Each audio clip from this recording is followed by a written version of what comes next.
Atención estudiantes de Ingeniería de Petróleo. En este momento nos encontramos haciendo uso de un simulador de flujo multifásico llamado Prosper. Fíjense, estamos en la sección de PVT. Sin embargo, el día de hoy vamos a comentar algo muy importante. Los datos que se introducen acá, por supuesto, provienen de un análisis PVT tomado de los fluidos de un yacimiento a través de un pozo. Sin embargo, esos datos, y es un tema que poco se habla, deben haber sido chequeado su consistencia y posteriormente realizados unos análisis muy importantes.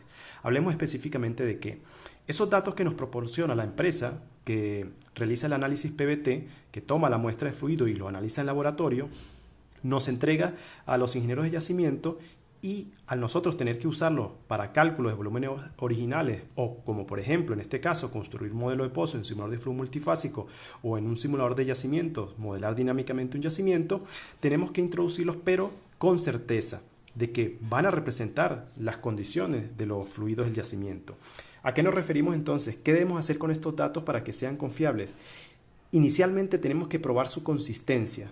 Tenemos que chequear su consistencia a través de un chequeo de temperatura de la prueba, chequeo de condiciones de recombinación.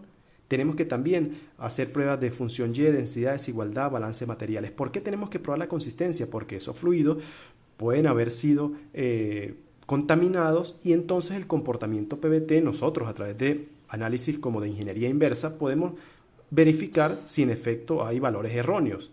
Y adicionalmente a ello, una vez probado su consistencia, tenemos que suavizar, aplicar una técnica que se llama suavización PVT para los efectos de los componentes no hidrocarburados y posteriormente también tenemos que reconstruir un PVT combinado. ¿Qué quiere decir?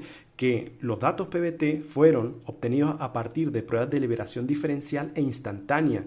Y eso se hace es con un motivo, porque dentro del yacimiento y en el pozo los fluidos se liberan o se comportan de manera similar a lo que sucede en laboratorio cuando se hace la prueba de liberación instantánea y diferencial.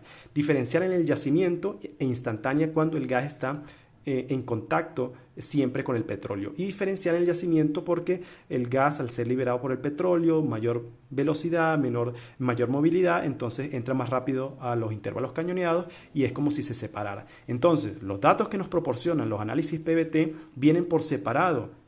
A veces tiene la prueba de PVT combinado, a veces no. Y como ingenieros de yacimiento tenemos que tener en cuenta que los datos que se utilizan son los datos del PVT combinado. A veces se olvida y no se trabaja con eso. Y de paso se olvida probar la consistencia.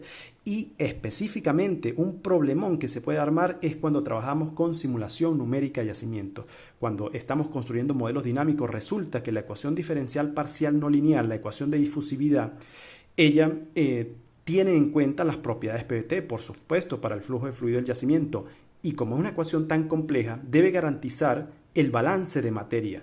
Y el balance de materia tiene que ver con las propiedades físicas de los fluidos. Si no se garantiza el balance de materia, entonces arroja un error en la ecuación al momento de ser simulada a través de simuladores como Petrel combinados con Eclipse. Entonces queremos evitar ese tipo de errores, llegar hasta allá y cometer esos errores, o incluso en simuladores de flujo multifásico o simuladores de cálculo de reservas, no queremos que se nos presenten esos errores por no saber que tenemos que utilizar un PVT combinado y teníamos que haber chequeado la consistencia de los resultados del análisis PVT. Esto fue una recomendación de HC Petrocursos. Hasta la próxima.